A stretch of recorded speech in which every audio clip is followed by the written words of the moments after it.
I've been working from home for about 6 months now.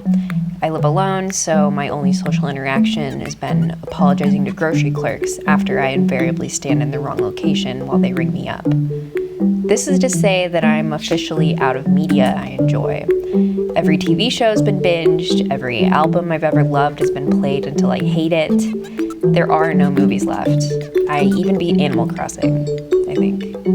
I've decided that it's time to move on to the media I don't enjoy. So this week, to fill the void, I purchased Stephanie Meyer's latest masterpiece, Midnight Sun. I've never read any of the Twilight saga, but I have watched all the movies as an adult. I don't hate the series, but I did find it batshit insane. So this weekend I curled up in the reading nook, which is what I like to call the 2 square feet between my bed and my couch, and cranked this audiobook up to full blast.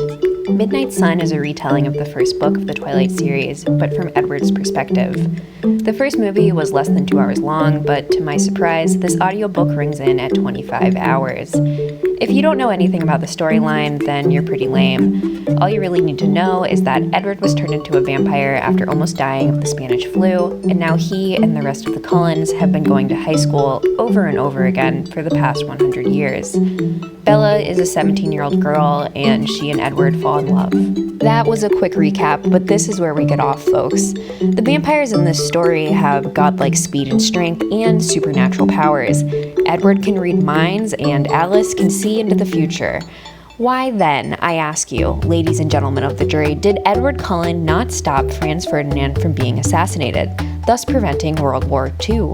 Why not, at the very least, kill Hitler? Moving past the war crimes that these people could have effortlessly prevented, this story takes place in 2005.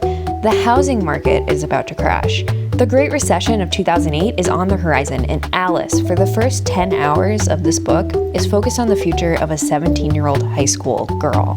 Stephanie Meyer could have easily written a paragraph that gave a bullshit explanation that the Cullens couldn't have done any of those things because the vampires aren't supposed to meddle with human affairs. But she didn't.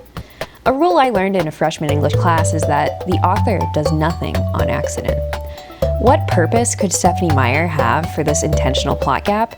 And why, after nearly 8 years since the last movie came out, did she choose to release this book now, in the middle of a global pandemic? I think Stephanie Meyer is trying to tell us that the true villain of the Twilight stories is apathy. The Cullens could have easily prevented countless human tragedies throughout history if they cared to do so. Their inaction arguably makes them complicit. Perhaps Myers, in releasing a book with such a glaring plot hole, is suggesting that the choice actions of a few people in power could have prevented the current crisis in which we find ourselves today. Maybe we're all Edward Cullens in this world, and we're just going to high school 100 times instead of paying attention to what's going on around us. Regardless of the author's intentions, this book left a little plot hole in my heart that I like to call empathy.